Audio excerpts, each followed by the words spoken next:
प्रिय विद्यार्थियों, नमस्कार।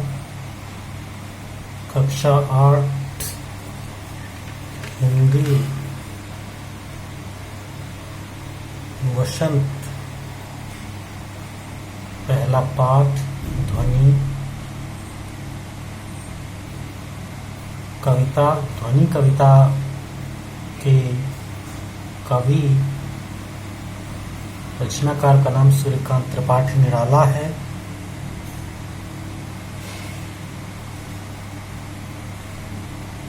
छायावाद के सलाखा पुरुष सूर्यकांत त्रिपाठी निराला है।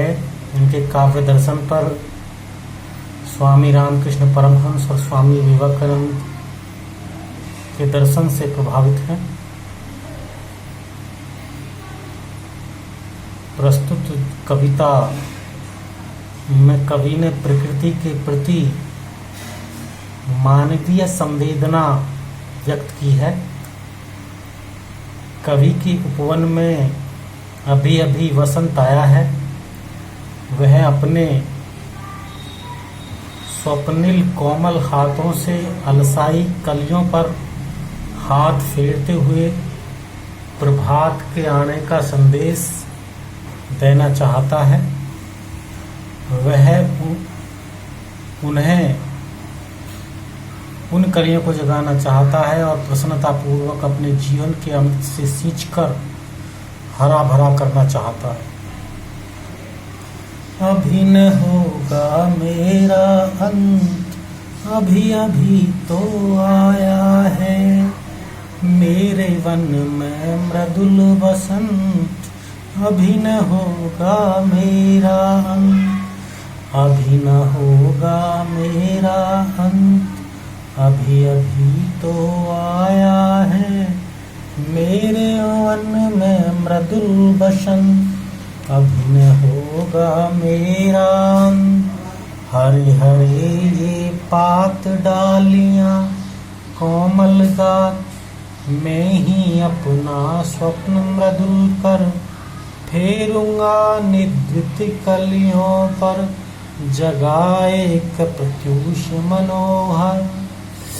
पुष्प पुष्प से तंद्रालस खींच लूंगा मैं, अपने नव जीवन का अमृत से हर्ष सींच दूंगा मैं। द्वार दिखा दूंगा फिर उनको, है मेरे वे जहां आनंद।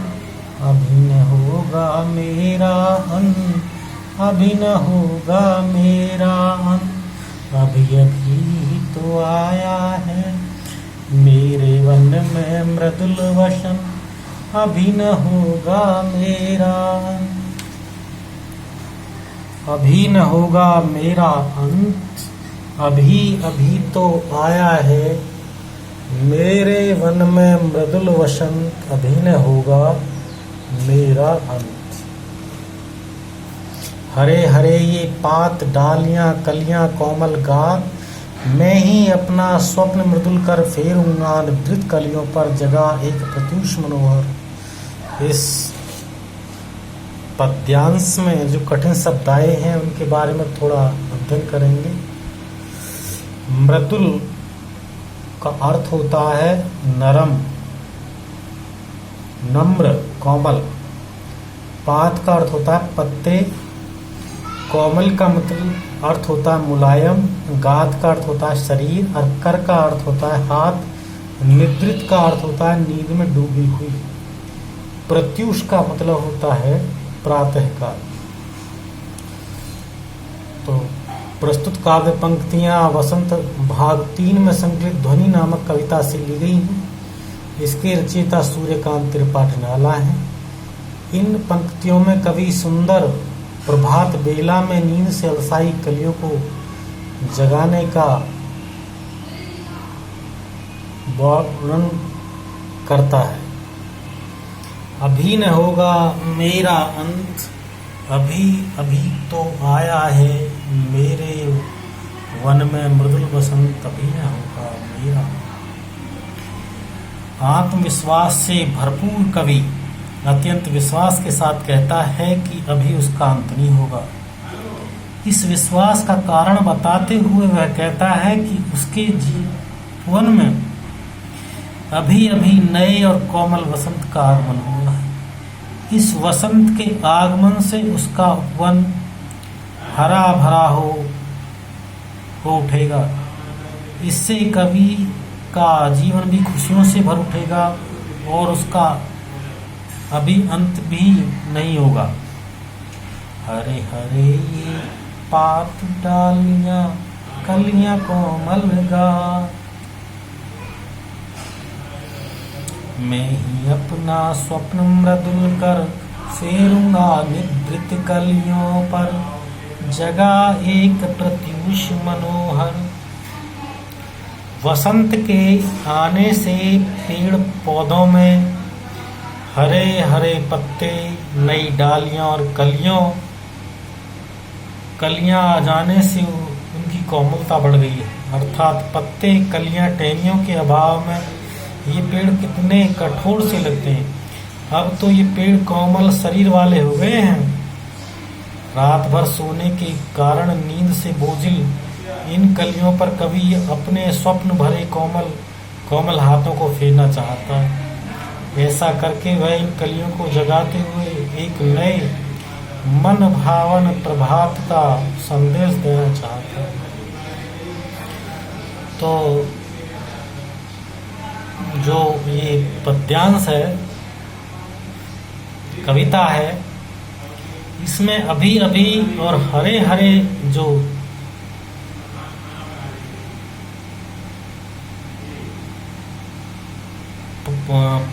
पद आए हैं, इनमें पुनरुक्ति प्रकाश अलंकार है और पद्यांश में तत्सम शब्दों से युक्त भाषा का प्रयोग हुआ है। शब्दावली तत्सम है।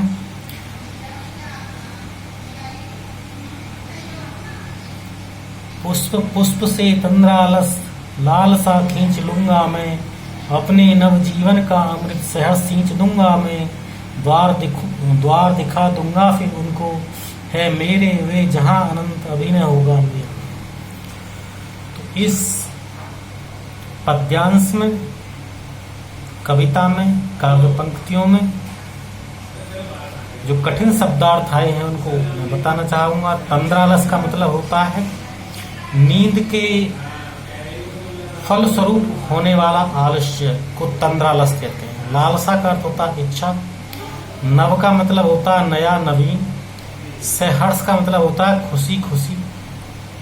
द्वार का अर्थ होता है दरवाजा, जहां संसार, लोक, अनंत, असीम, अनंत, समापन।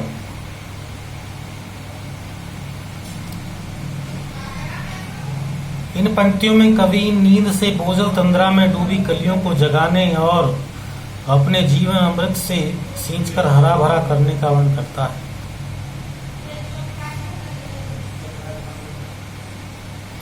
कवि अपनी कल्पनाशील कार्य का वर्णन करता है। पुष्प पुष्प से तंद्रालस लालसा खींच लूंगा मैं, अपने नव जीवन का अमृत सहज सींच दूंगा।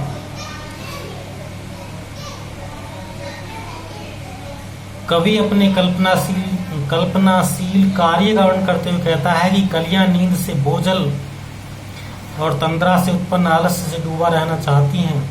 वे उनके आलस्य में डूबे रहने की लालसा को छीन लेना चाहते हैं। अर्थात अलसाई कलियों को जगाना और खुशी खुशी उन्हें अपने जीवन के अमृत से सींचकर हरा भरा कर देना, हरा भरा करना चाहता है, जिससे कलियां फूल बन सके और अपनी सुंदरता और महक बखेर सके।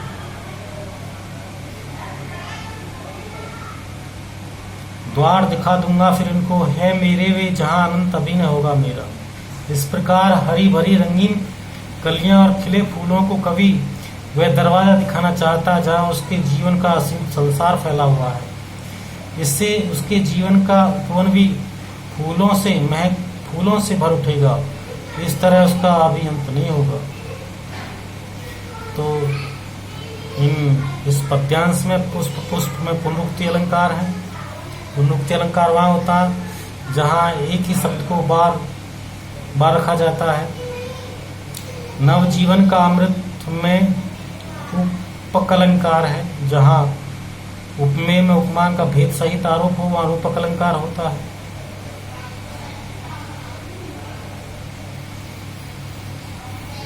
द्वार दिखा दूंगा, द वर्ण की आवर्ती है। द्वार में द और दिखा में द और दूंगा में द। यहाँ पर अनुप्रास अलंकार तत्सम शब्दों का प्रयोग हुआ है, जैसे पुष्प, अमृत, सहर्ष, द्वार, तो तत्सम शब्दावली है। कवि ने कल्पनाशीलता की ऊंची उड़ान भरी है। इन काव्य पंक्तियों को देखेंगे, इस कविता को अपनी अभ्यास पुस्तिका में सुंदर तरीके से लिखेंगे और इसका एक चित्र बनाएंगे। धन्यवाद।